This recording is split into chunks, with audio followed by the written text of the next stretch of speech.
বাংলাদেশ রাষ্ট্রের অধঃপতনের এক রাজনৈতিক পর্বে 1980-র দশকে যখন সারা বাংলাদেশের গণতান্ত্রিক শক্তিসমূহকে, বিভিন্ন রাজনৈতিক দল, মতাদর্শ শক্তিসমূহকে সামরিক বুটকে ব্যবহার করে, অপদস্থ করে, বন্দুক ব্যবহার করে জেনারেল এরশাদের সরকার অত্যন্ত অন্যায়ভাবে রাষ্ট্র ক্ষমতা দখল করেছিল এবং দখলে রেখেছিল, সেই সরকার জেনারেল এরশাদ রাষ্ট্রধর্ম ইসলাম হিসেবে ঢুকিয়ে দিয়েছিল।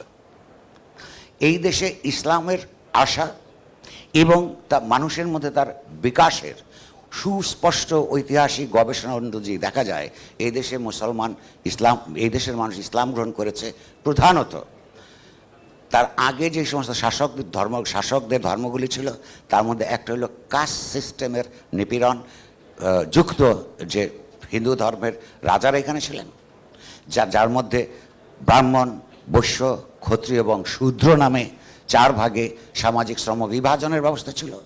সবচেয়ে যে নিপীড়িত অংশ শূদ্র, সেই শূদ্ররা সংখ্যায় সবচেয়ে গরিব মানুষ সবসময় সংখ্যায় বেশি থাকে। তারা যখন এই সুফিদের মধ্য দিয়ে ইসলামের অন্তর্নিহিত সাম্যের কথা এখানে শুনেছে, যখন তারা শুনেছে যে ইসলাম ধর্ম গ্রহণ করলে একই মসজিদে একই কাতারে দাঁড়িয়ে নামাজ পড়া যাবে এবং সেখানে কোনো বর্ণগত নিপীড়ন থাকবে না, এই আশ্বাসের ভিত্তিতে ইসলামের অন্তর্গত সমতা ভিত্তিক একটা বাণীর আহ্বানে তারা একটা মহৎ সংস্কৃতি হিসেবে ইসলামকে গ্রহণ করেছিলেন।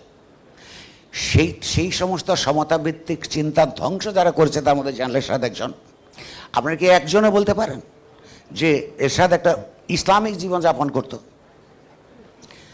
ইসলামের মূল কথা হচ্ছে জালেমের জুলুমের বিরুদ্ধে মজলুমের লড়াই, কিন্তু এই ইসলাম ধর্মকে সংবিধানের অন্তর্ভুক্ত করে জালেম হিসেবে জেনারেল এরশাদ এবং তার দোসররা এই দেশের যারা মুসলিম তাদেরকে প্রায় 9 বছর পদানত রাখতে চেষ্টা করেছে।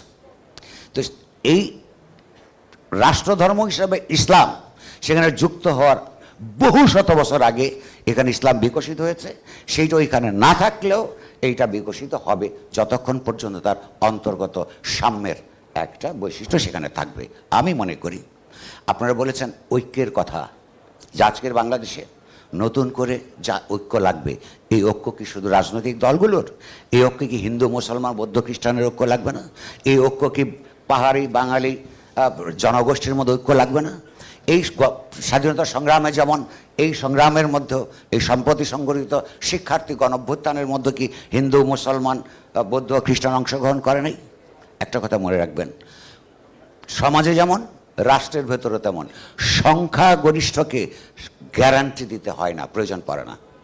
এই দেশে বাঙালি হিসেবে যেমন আপনি আমি সংখ্যাগরিষ্ঠ, মুসলমান হিসেবেও আমরা সংখ্যাগরিষ্ঠ। আপনার সুস্থভাবে চিন্তা করলেই আপনি বুঝতে পারবেন যে গ্যারান্টি লাগে যারা মাইনরিটি।